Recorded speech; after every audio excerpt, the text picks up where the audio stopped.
The 10-bar guy Nordic back extension V2 promises to deliver 4 exercises in one compact machine, but does it deliver a good experience on those 4 exercises? Let's review this piece of machine.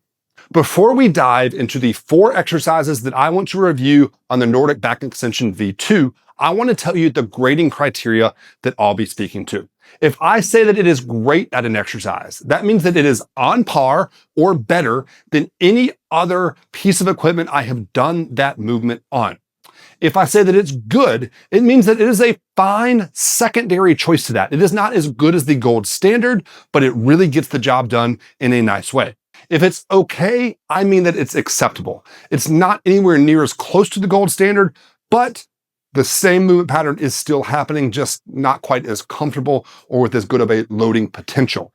If I say it's bad, that means I'm not doing that exercise on this piece of equipment. The first exercise setup that we're going to review is the Nordic curl setup. And this one gets a grading of great.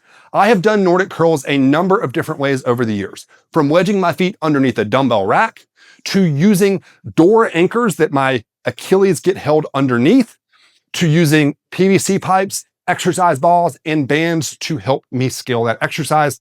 This is much better than all of those setups. Here's why. Number one, the leg rollers are adjustable. So you're gonna get a really good locking in of your feet in the setup position. Number two, the high density foam here is incredibly comfortable on your kneecaps. If you've done these on rubber floors, you know that it does not feel good and you have to find a pillow or a foam mat to cushion this. I love this setup here. And then the really big reason is the scalability.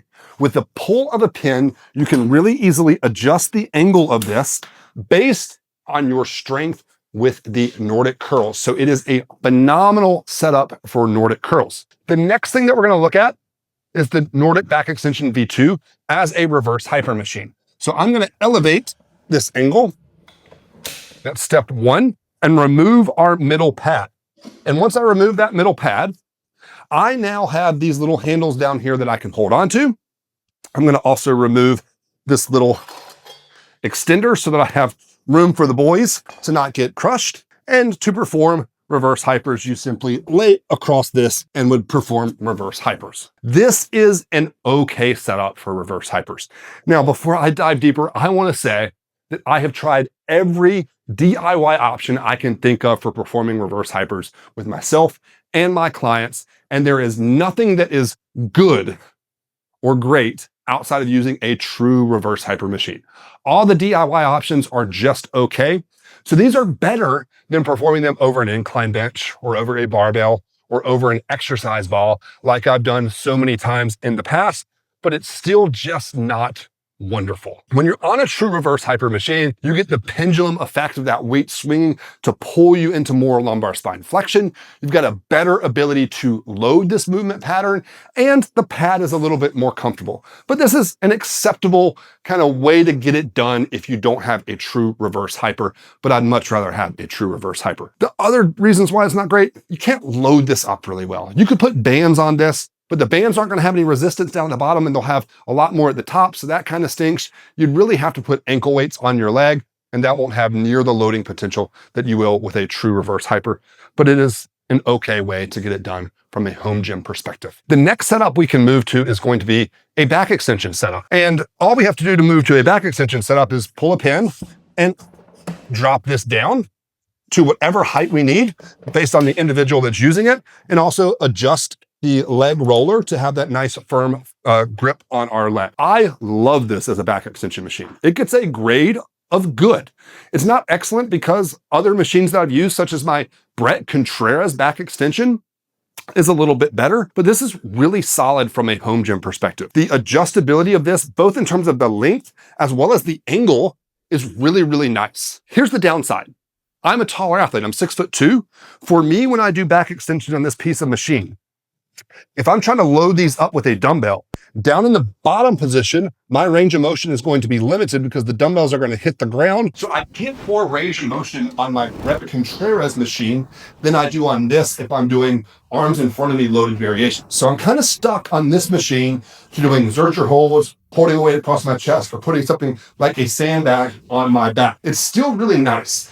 In fact, I used to have a Titan fitness machine and I got rid of that in favor of this. The pad's a little bit more comfortable, it's more adjustable, and it's higher off than the Titan, so it still lets me do more range of motion than the Titan. But my Brett Contreras back extension, for example, is a little bit nicer in terms of its padding. It's better range of motion because it's higher up, and it also has these really nice J tags down the bottom. So from a back extension perspective, this is good, not great, but I've been very, very pleased with this, and it's probably what I use this machine the most for. Now, our final setup that we're going to discuss is going to be to use it as a hip thrust or split squat pad. For that, I'm going to extend our front pad all the way out. Then I'm going to reinsert our little metal bar right here. Once that's clipped in place, I'm going to take my leg roller, put my leg roller in there, and drop this all the way down. Now, what I've got here from a hip thrust perspective, I really like, because if you've done hip thrusts on a bench, you know how difficult it can be for athletes of different heights to get perfectly positioned on the bench and how it can be awkward to get started. Because you can adjust this leg roller up or down, you're going to be better able to get this set up to the right height for yourself. The rounded pad with this high density foam is also really nice to pivot on. So I prefer doing my hip thrust on this setup compared to a bench setup like I used to do. For this reason, I'm going to give it, from a hip thrust perspective, I'm giving it a grade of good. It's only getting a good because there are hip thrust machines that are dedicated and perfectly set up for hip thrusts that are definitely going to be your gold standard here. But I like this a lot more than bench hip thrust. It also makes for a great split squat pad as well, because again, you have that adjustability so you can get the right amount of stretch and assistance out of that back leg. So overall, solid from an exercise perspective. In fact, it performs a little bit better at those movement patterns than I was honestly expecting getting it. I want to cover a couple things specifically around the quality, pricing, etc. The quality of this machine has been really, really nice. So the steel is really high quality. Sometimes when you get pieces of equipment that are meant for home gyms a little bit more, you'll find that when you start tightening screws and stuff that the machine bends, the metal bends a little bit. I haven't seen that with this, so I feel like that is a good sign of the quality of steel. When I'm moving pieces in and out, you'll notice that things are actually pretty snug in their fit, which is wonderful.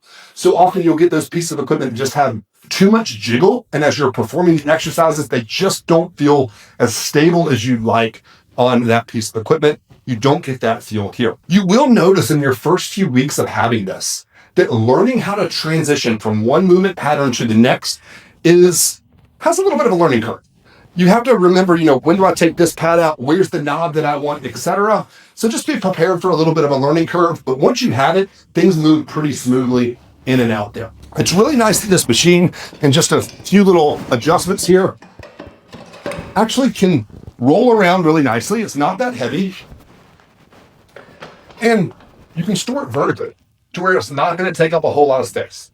So 4 solid exercise options in a small footprint, and it only comes at a price tag of $599 at the time of this recording. So I think, considering all that, for a home gym owner, this is a really solid pickup for your home gym. It's going to allow you to do a lot of stuff. It's going to also allow you to do things like preacher curls and QL raises and your prone trap raises. So a few other exercise options that you can throw in as well.